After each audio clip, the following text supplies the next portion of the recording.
그 사람을 처음 본 건 병원이었어요. 제가 감기 몸살로 거의 쓰러질 뻔했을 때 진료실 문을 열고 들어온 그 사람. 흰 가운, 정리된 머리, 그리고 많이 힘드셨죠? 라는 말. 환자인데 그 짧은 한마디가 왜 그렇게 따뜻하게 들렸는지. 진료 후 문 앞에서 그가 말했어요. 혹시 식사라도 하실래요? 저 무례했다면 죄송해요. 그게 시작이었어요. 의사라면 바쁠 텐데 그는 데이트 시간을 꼭 지켰고 톡도 자주 보냈어요. 3번쯤 만났을 때 저도 조금씩 기대하게 됐죠. 근데 4번째 만남에서 그가 말했어요. 나 너랑 결혼할 생각이야. 처음엔 당황했어요. 우리 이제 만난 지 얼마 안 됐는데 그는 단호하게 말했어요. 그래서 더 확신이 들어. 이 사람이다 싶으면 망설이지 않는 게 내 방식이야. 그 말이 멋있게 들렸어요. 당신은 용기 있는 사람이라고 믿었죠. 그렇게 3개월 만에 양가 부모님께 인사드렸고 반년쯤 지났을 땐 예식장 예약도 마쳤어요. 혹시 너무 빠른 거 아닐까? 그때 친구가 물었을 때 전 이렇게 말했어요. 의사야. 안정적이고 착해. 그만큼 진지하다는 거잖아. 결혼식은 화려했어요. 호텔 웨딩홀, 의사 동료들로 가득 찬 하객석, 양복 입은 시부모님의 자부심 어린 미소. 그날 나는 믿었어요. 난 이제 좋은 가정 속에 들어온 거야. 하지만 결혼 후 작은 균열들이 보이기 시작했어요. 그 사람은 너무 바빴고 집에 와서도 말수가 적었고 무언가 감정을 꾹꾹 눌러 담은 느낌이었죠. 속도는 빨랐지만 그 마음의 깊이는 정말 나를 향한 것이었을까요? 결혼 초반 모든 게 낯설지만 설레는 시기였어요. 침대도 식탁도 누군가와 함께 쓰는 공간이 익숙해지기까진 조금 시간이 걸렸죠. 남편은 여전히 점잖고 조용했고 큰 소리 한 번 낸 적 없었어요. 문제는 바로 그거였죠. 너무 조용했어요. 너무 무관심했어요. 하루 종일 일했다는 핑계로 말 한마디 없이 소파에 누워 TV만 봤고 저녁 먹고 방에 들어가선 혼자 핸드폰만 들여다봤어요. 나는 기다렸어요. 결혼 초라서 그런 거야. 조금 지나면 다시 다정해지겠지. 하지만 그 기다림은 조금씩 지치게 만들었어요. 하루는 제가 물었어요. 요즘 나랑 얘기 안 하는 것 같아. 피곤한 건 알겠는데 우리 부부잖아. 그 사람은 한숨 쉬며 대답했어요. 일이 너무 많아서 그래. 그냥 좀 쉬고 싶어. 그 말이 틀린 건 아니었어요. 의사라는 직업은 그만큼 바쁘고 피곤한 일이라는 거 저도 이해하려고 했어요. 하지만 그건 이해의 범주지 무관심에 대한 면죄부는 아니었어요. 가끔은 제가 거실에 앉아 TV를 보며 그 사람의 뒷모습을 멍하니 바라봤어요. 같은 집에 있는데 왜 이렇게 멀게 느껴질까. 스킨십도 줄었어요.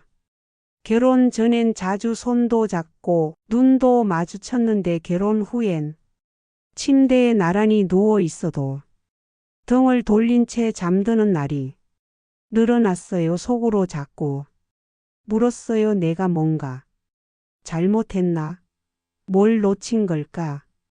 그러다 어느 날 친정 엄마가 전화를 하셨어요. 너 요즘 목소리가 왜 그래? 그 한마디에 눈물이 핑 돌았어요.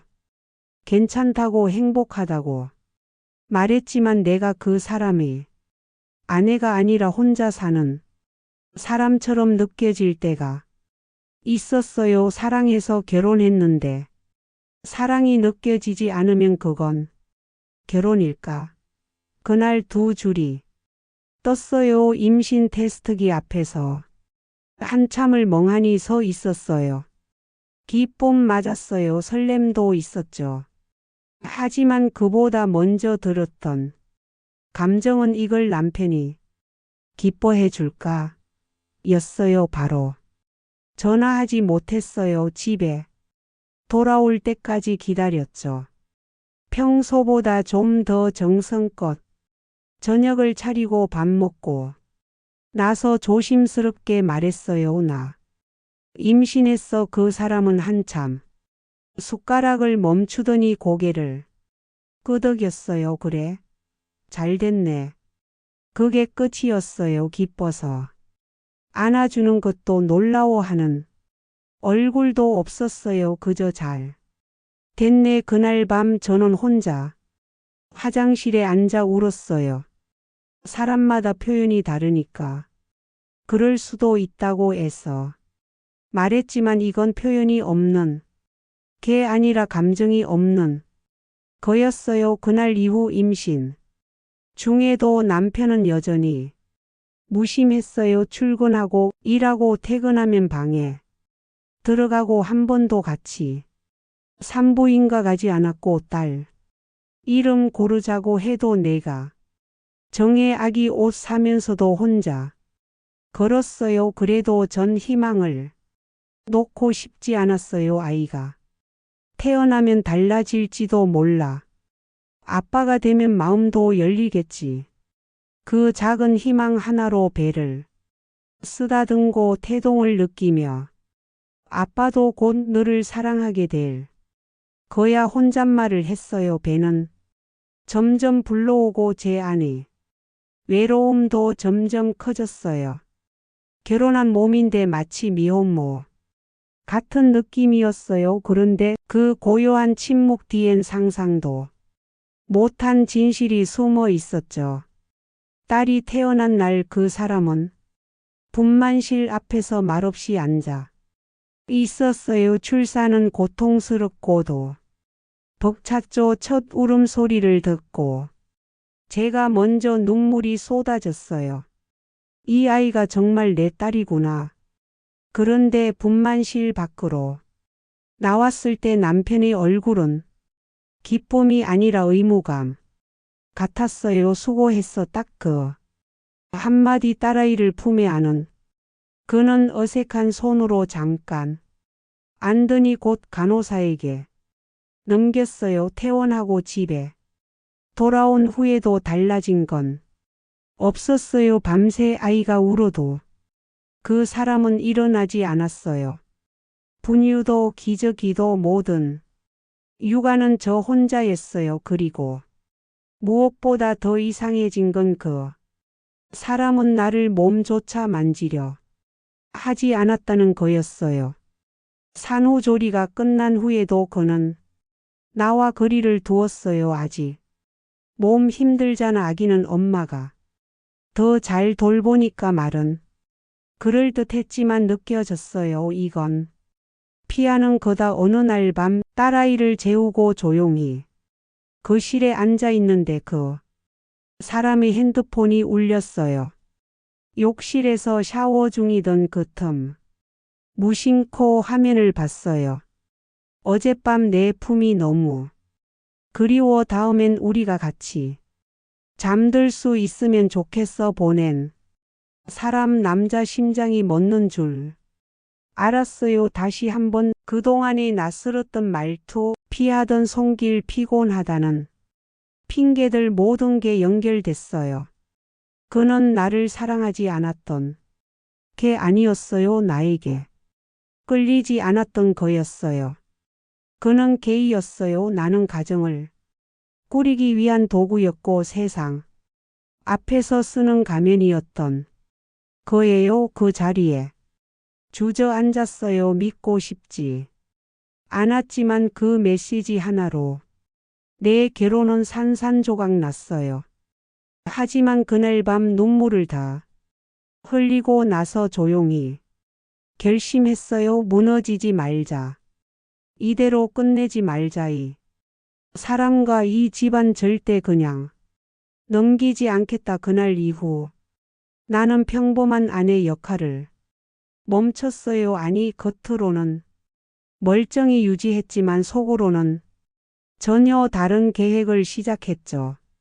먼저 남편 핸드폰 내용을 정리했어요. 대화 캡처 사진, 백업 전화 기록까지 전부 수집했어요. 그와 메시지를 주고받은 남자의 이름, 프로필 사진 그리고 SNS 계정까지 확인했어요. 사진 속엔 둘이 함께 간 여행, 호텔 바에서 웃고 있는 모습들. 이건 단순한 외도가 아니었어요. 완전한 이중 생활이었죠. 그때 처음으로 탐정을 고용했어요.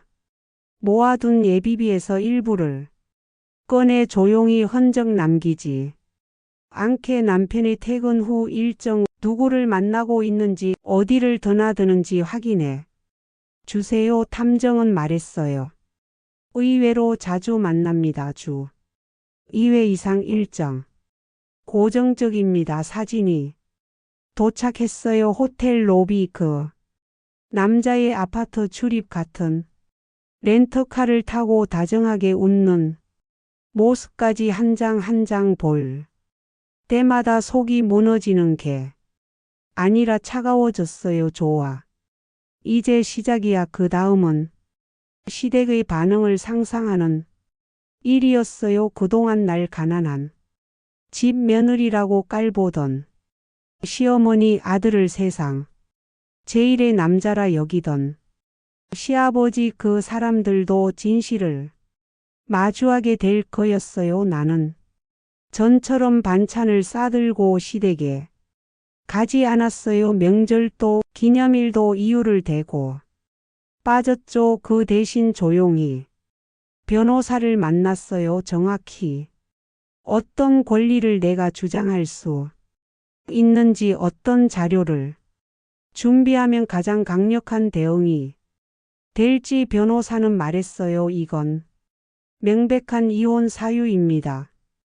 위자료와 양육권, 정신적 피해 보상까지 가능해요. 가장 중요한 건 당신이 지금처럼 침착하게 준비하는 겁니다. 그 말을 들으면서 제 속엔 묘한 힘이 생겼어요. 나는 약하지 않았어요. 그저 기다렸던 거예요. 딸을 위해, 나를 위해, 이 결혼의 끝을 준비할 시간. 그리고 그 시간이 이제 거의 다 되어가고 있었어요. 그날을 일부러 정했어요. 시아버지 생신, 시댁에 온 가족이 모이는 날, 남편의 형제들, 고모, 삼촌들까지 다 오는 자리. 저는 일부러 예전처럼 반찬을 준비해 갔어요. 한 상 가득 차리고 친절하게 웃었죠. 시어머니는 그런 저를 보며 말했어요. 이제야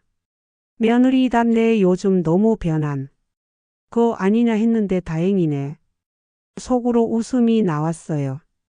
그래요 어머니, 오늘이 마지막일 테니까. 식사가 거의 끝나갈 무렵 제가 조용히 일어섰어요. 잠깐, 저도 오늘 이 자리에서 드릴 말씀이 있어요. 다들 저를 쳐다봤죠.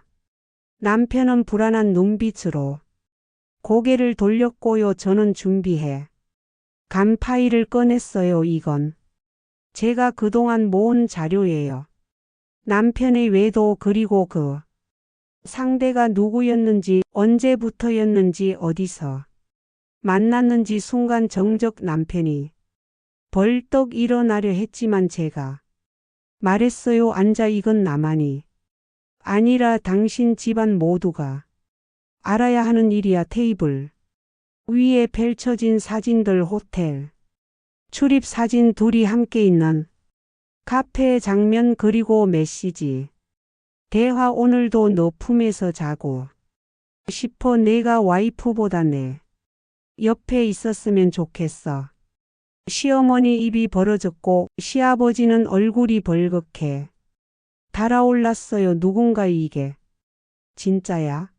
라고 물었죠. 저는 말했어요. 이게 제 결혼이었어요. 이 사람은 저를 사랑한 적 없어요. 이 결혼은 거짓말이었어요. 남편은 그제야 말했어요. 이건 사생활이야. 여기서 이럴 일 아니잖아. 하지만 저는 조용히 웃으며 말했어요. 그래, 그 사생활 때문에 나는 딸과 함께 밤마다 울었어. 이젠 당신 차례야. 그날로 저는 그 집을 나왔어요. 모든 사람 앞에서 진실을 폭로했고 그 누구도 다시는 저를 함부로 대하지 못했어요. 시댁에서 진실을 폭로한 뒤 나는 단 하루도 망설이지 않았어요. 바로 변호사를 통해 이혼 소장을 접수했고 정확한 증거 자료를 첨부했죠. 남편은 처음엔 당황했고 시댁은 분노했어요. 가정 망치려고 작정했니? 그 말이 더 이상 나를 흔들지 않았어요. 그 가정은 이미 망가졌어요. 제가 아니라 당신들 아들 손으로 법정에선 제가 절대적으로 유리했어요. 외도 증거, 이중생활 사진, 정신적 고통에 대한 진단서까지. 남편 측 변호사는 조용히 협의 이혼하자고 요청했지만 전 단호하게 거절했어요. 아니요. 그동안 참은 만큼 법이 보호해주는 걸 정확히 받겠습니다. 이혼 소송은 3개월 만에 마무리됐어요. 판사는 명확히 말했어요. 피고는 외도와 혼인 파탄의 책임이 명백하며 원고는 정신적, 물질적 손해에 대한 보상을 받을 자격이 있습니다. 결과 양육권 전부 나에게 월 고정 양육비, 일회성 위자료, 재산분할은 주택 60%, 예금 70%. 기중. 그날 법원 계단을 내려오며 숨을 크게 들이마셨어요. 이게 끝이구나. 정말 끝이구나. 그동안 날 짓눌렀던 모든 것들이 서류 한 장으로 정리된 거예요. 집으로 돌아와 딸아이에게 말했어요. 이제 엄마랑 너는 다시 시작하는 거야. 아이 눈에는 엄마가 세상에서 가장 멋진 사람처럼 보였겠죠. 그날 저녁 오랜만에 거울 앞에 섰어요. 피곤한 얼굴. 그런데 그 안에 있던 눈빛은 예전보다 훨씬 단단했어요. 나는 다시 내 이름으로 내 인생을 살기로 했어요. 다음 회차에서는 이혼 이후 딸과 함께 새로운 삶을 어떻게 시작했고 완전히 다른 내가 되어가는 모습을 들려드릴 겸 이혼이 끝난 후 가장 먼저 한 건 집 정리였어요.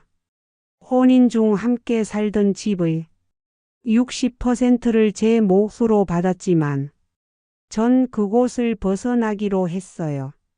너무 많은 기억이 남아 있었거든요. 좋았던 기억보다 외롭고 모욕당하고 멍하니 서 있었던 날들이. 새로 구한 집은 작지만 햇살이 잘 들어오는 곳이었어요. 딸아이와 함께 도배도 새로 하고 작은 커튼도 함께 골랐어요. 엄마, 이건 하늘색이니까 우리 행복해질 거야. 그 한마디에 가슴이 뭉클했어요. 아이 앞에서는 한 번도 울지 않았어요. 이젠 울지 않아도 살아갈 힘이 생긴 거죠. 위자료와 재산분할금 일부는 딸아이의 교육비로 묶어두고 나머진 제 이름으로 사업자 등록을 했어요. 심리상담사 자격증 과정 드디어 마지막 단계를 밟고 있었고 그동안 받은 상처와 경험을 다른 사람과 나누기 위해 엄마 마음 상담소라는 이름으로 작은 온라인 커뮤니티도 열었어요. 처음엔 글 하나 쓰는 것도 떨렸지만 며칠 후 처음으로 댓글이 달렸어요. 저도 이혼맘입니다. 누군가 이렇게 솔직하게 말해 주셔서 위로가 돼요. 그걸 읽고 한참을 울었어요. 이제야 내가 살아가는 이유를 찾았구나. 엄마로서, 여자로서, 한 사람으로서 새롭게 세워지는 중이었어요. 아이도 조금씩 밝아졌어요. 이젠 잠들기 전 제게 안겨서 엄마 우리 집은 진짜 따뜻해. 그 말을 듣는 순간 결혼, 시댁, 남편 그 모든 게 아무 의미 없어졌어요. 남은 건 지금 이 아이와 나 우리 둘의 행복뿐이었어요. 그날은 평소처럼 딸아이와 함께 아침을 먹고 있었어요. 오트밀에 딸기 딸은 엄마 최고라며 웃었고 저도 조용히 미소를 지었죠. 그때 핸드폰이 울렸어요. 발신자 시모 받을까 말까 망설이다가 조용히 받았죠. 너 소식 들었니? 내 시아버지 쓰러지셨어. 네? 기사 났어. 너희 전 남편 병원에서 누군가랑 스캔들 터졌어. 이 사진 너무 노골적이야. 환자 보호자랑 다툼까지 있었다더라. 뉴스 링크가 도착했고 순간 숨이 멎는 기분이었어요. 현직 의사, 병원 내 사적관계, 논란, 동성 간 부적절한 접촉, 논쟁, 사진엔 남편과 그 남자가 복도에서 말다툼을 하는 모습이 있었고 그 얼굴은 이미 가릴 수 없을 정도로 선명했어요. 이모는 말했어요. 아버지는 뉴스 보고 쓰러져서 지금 입원 중이고 어머니도 충격받아서 입원했어. 아무 말 없이 그냥 병실에 누워 있대. 그 말을 들으며 제 속은 놀랍도록 차분했어요.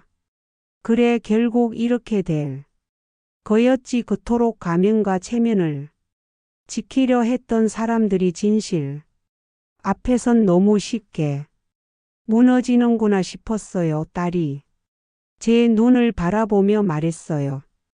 엄마 왜 울어? 저는 웃었어요. 아니야, 울지 않아. 그냥 이제 정말 끝났구나 싶어서 시아버지와 시어머니의 입원 소식, 전 남편의 병원, 내 논란, 이제 그 집은 세상이 감당해야 할 일이 됐고 나는 그 무너진 잔해에서 단 한 걸음도 섞이지 않았어요. 그 선택이, 그 거리감이 나를 지켜준 거였어요. 시아버지는 뇌경색으로, 시어머니는 극심한 스트레스로 입원했고 전 남편은 병원 측으로부터 직위 정지 처분을 받았다는 소식이 들려왔어요. 한때 나를 그렇게 몰아세웠던 그 집안이 이제는 스스로 무너져 내리고 있었죠. 하지만 저는 그 사실에 연연하지 않았어요. 복수는 이미 다 끝났거든요.